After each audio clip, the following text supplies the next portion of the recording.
My friends, this right here is a blast in the studio, which I usually sit in by myself. I have sports director Matt McCoy. I have football analyst Stanley Jackson, who gets it done not only for us, but for BTN and runs Buckeye State Bank. Banking good these days, my friend? I don't run it. I don't want people to get confused. I am one of the founders. Okay. Yes. Banking is phenomenal, too. So I can say one of the founders of Buckeye State Bank. Yes. Sean Keller, who was another founder. It was three of us. He's the president. I don't want that responsibility. I want to hang out with you guys and get loans on the street. That's it. Okay, well, we won't talk rates then on the air. Yeah. Let's talk Buckeye football. Matt and I have talked a couple of times since the first of the week. Stanley, I got to know, does it bother you that the Buckeyes are 6 this week instead of 5? It does. I mean, they beat Cincinnati 42-0. It does. It's under my skin. It really is. But it gets under my skin every year. It's week 2, Stan. Settle down. No, you can't settle down, Matt. We have this discussion every year, and Matt tells me every year, settle down. Now, when they do away with preseason rankings in the first 6 weeks, I will settle down. Yeah.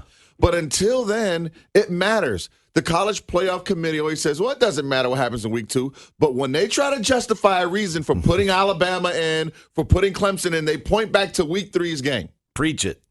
So now you look at what happened last week.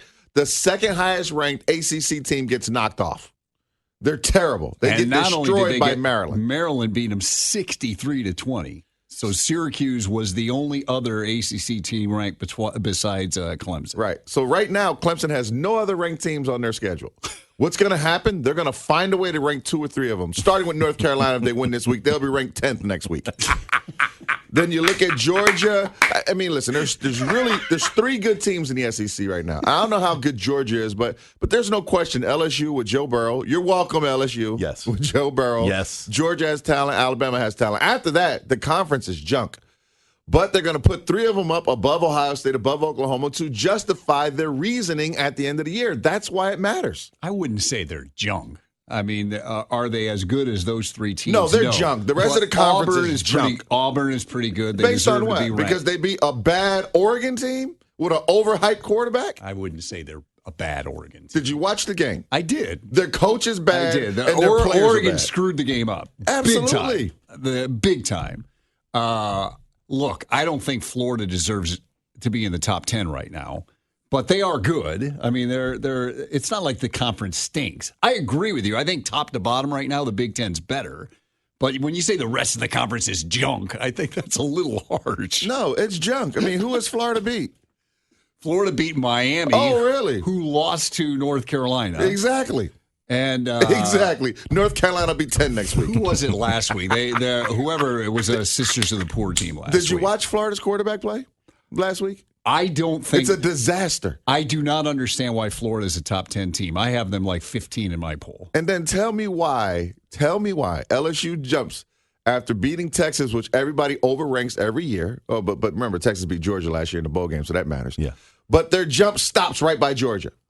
It stops right there, right behind Georgia. Oklahoma won, 70-0 last week? Yeah. Isn't that what you're supposed to do when you play an inferior team? Absolutely. Ohio State beats a team that everybody felt pretty good about after beating UCLA, 43-0, 42, whatever it is.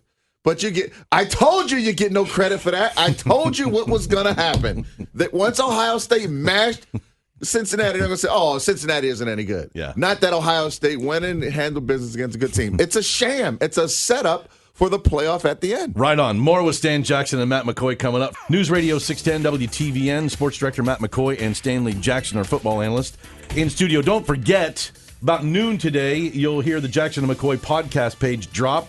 It's powered by Germain Toyota, and what you're hearing now is what you're going to hear more of on the podcast. So, Stanley, Indiana, I mean, you played. What is it about Indiana that gives Ohio State fits? Why can they take us deep? Not win, but what is it about they can hang a little longer than most teams of their caliber? Well, they've got great talent there, better talent than most people think. At the quarterback position, the last 2 decades, they've been very talented. Right now, they've got a really talented group, and they've got a lot of kids from Ohio.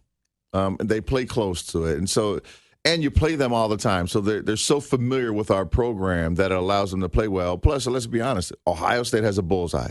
Every year in the conference, we're considered one of the best teams, and everybody gives us our best shot. And I don't think we've always given Indiana the proper respect they deserve. And that happens at times where a team plays you close. Even at the last few years, a couple times they've been leading us going into the fourth quarter. And it's a very capable team this year, too. Defensively, they're a lot better. Last week was the first time they didn't cause a turnover in 19 football games, which led the country. So that streak was broken. But they are a very competitive team. They're coached well.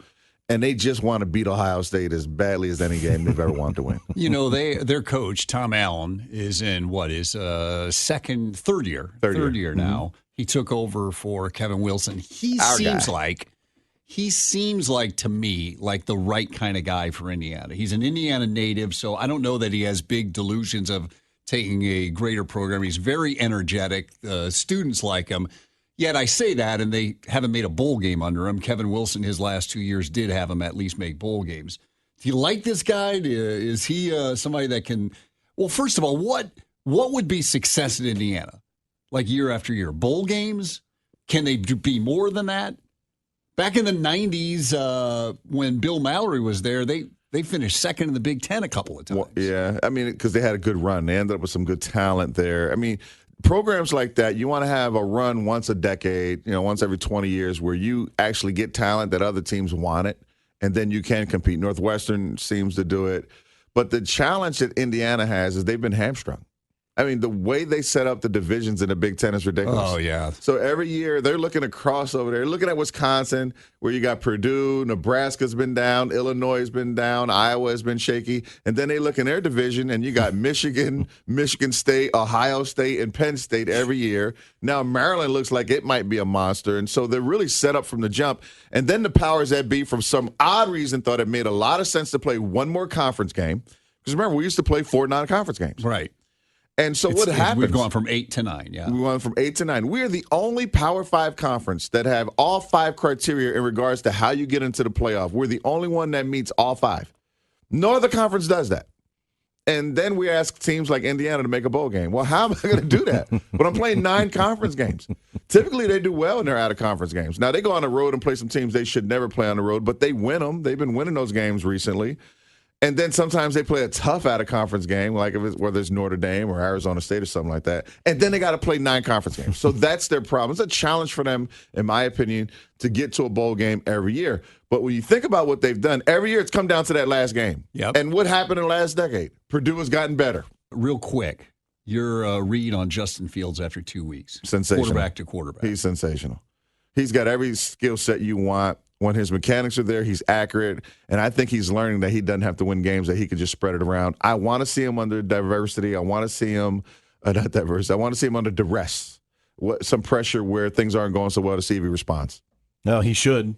He's got all the skills, like you said. So you want to hear more of that good stuff? By all means, keep an eye on the podcast page. Jackson and McCoy podcast going to drop later this morning, powered by Germain Toyota. Watch for it at 610WTVN.com. Matt and Stan, thanks